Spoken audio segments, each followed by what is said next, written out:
Welcome back. This is Kira, and we are here today at Sri and Kira Live with our lovely guest, James Gilliland. And we are really diving into a conversation tree that some people would say is complex, but yet I don't think it's complex at all when you allow yourself to dive into the simplicity of the truth. You know, when we dive into the simplicity of the truth, everything in our life becomes easy. Well, and a lot of this is so much a matter of perspective. Oh, yeah. Many people think that things happen to them. Mm-hmm. And I like to remind folks that life lives through you.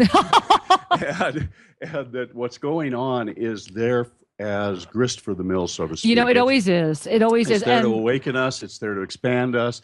And we'll be given as much as we can say yes to. Well, you know, before we took the break, I was really enjoying the story we were sharing that James was sharing with us. And I want to get right back to that. But before we do, I know we've got callers in the queue. So why don't we say hello to one of our other beautiful callers? Well, Allison from Sarasota, Florida has been hanging in there. So all right. Let's say hi. Namaste, Allison. Welcome. Namaste. Can you guys hear me okay?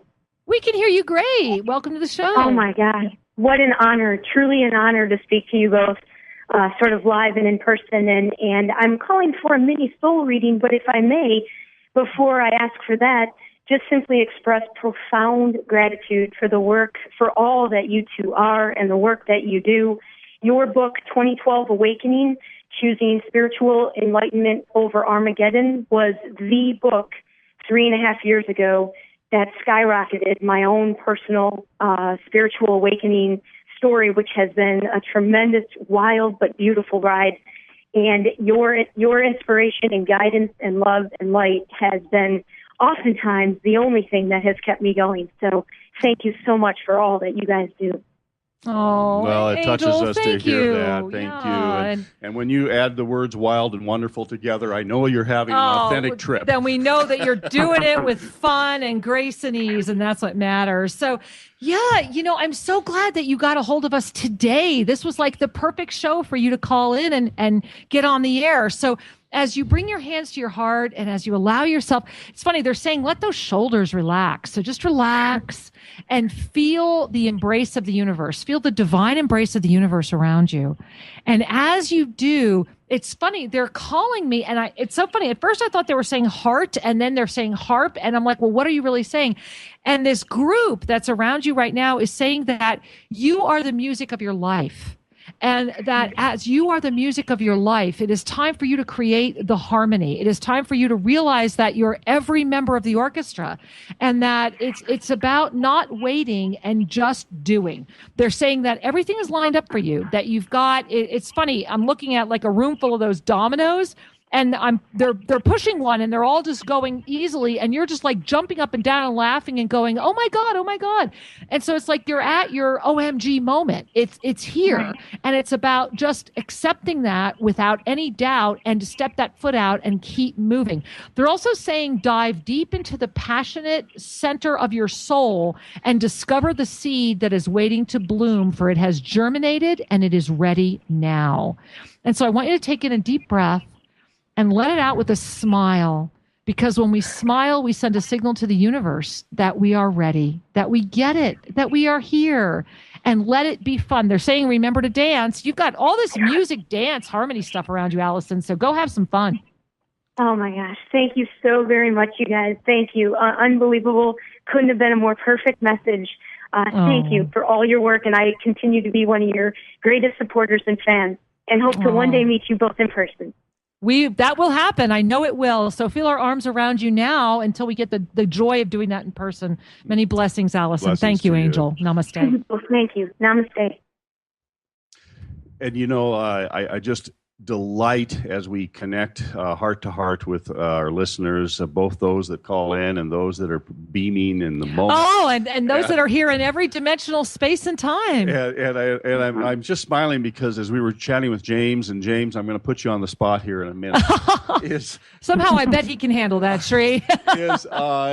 When you were slammed by those waves. Don't you love that? The Don't metaphor. we love that? That is so perfect. I'm not really a surfer, but I have been slammed by some waves. Haven't we all? and had the wind knocked out of me, and certainly the metaphor of waves of consciousness and letting go, the surrender, and the whole scene.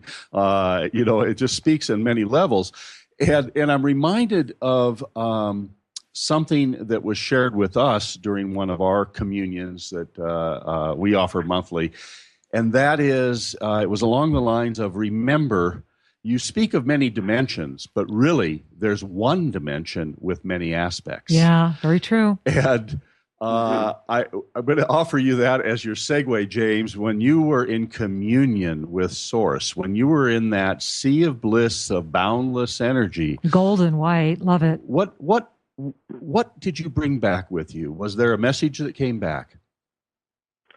Oh, definitely. Before I get into that, I just want to say what an awesome caller. She has such an innocence about her, and what a sweetheart. And that gratitude she was expressing is going to take her a real long way.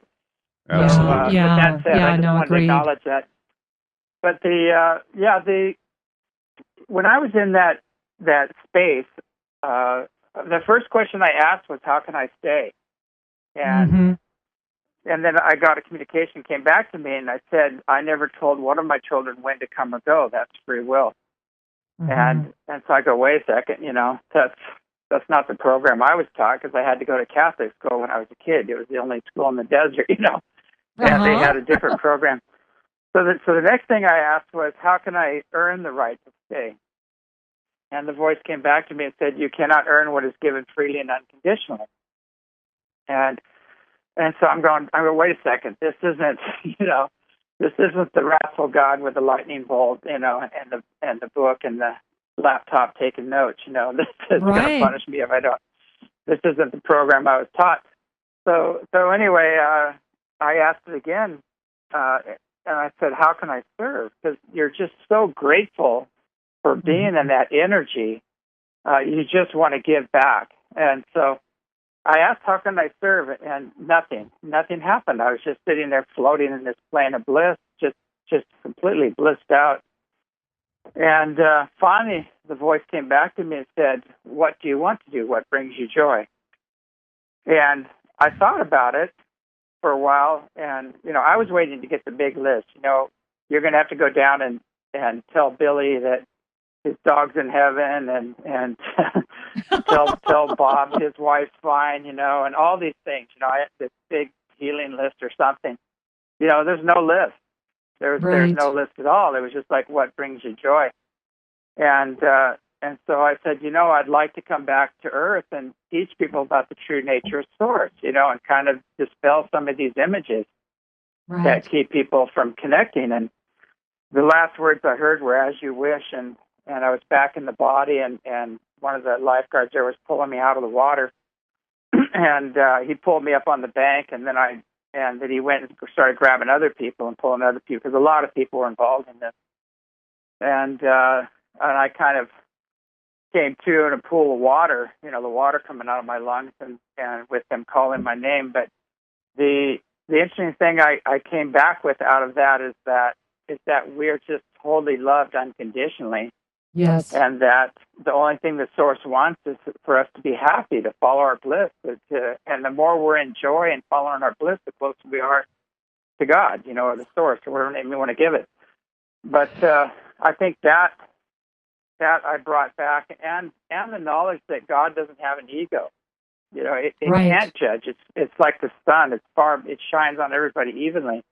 So that understanding is what I brought back from that experience, and it was such a freeing understanding, because it's sad because we judge ourselves, we allow the judgments of others, to shame us, guilt us, mold us, diminish our joy, our light, and after that experience, that just was gone, and I could never go into that program again. Right. Well, and what a blessing, because as you said, that was also your choice. And the blessing is that when you have a connection like that, you become the witness for others. You become, your presence invites others to find that gift within themselves. And what a beautiful blessing that is. I'm giggling, Sri, because one of the first things Archangel Zadkiel ever shared with us was, if it does not bring you joy, why are you doing it? And it's such a universal message. Absolutely. And James, I love the phrase, God does not have an ego. Yes. One of the dances with duality that we all must face here is the right relationship with our ego, because it came in with us. It's part and parcel of the body and the individuation that we have here. Well, it's the sly pirate. The ego will do anything to keep control. And so when you have this experience like James had, and that you have this blessing that you are able to really embrace, and then to your credit, James, you said, okay, then you just basically said, okay, that's it. You went up to the redwoods of California and then started diving deeper into that ignites a presence. And in the end, isn't it really more our presence that will invite others to find their own presence more than any words that they could ever hear?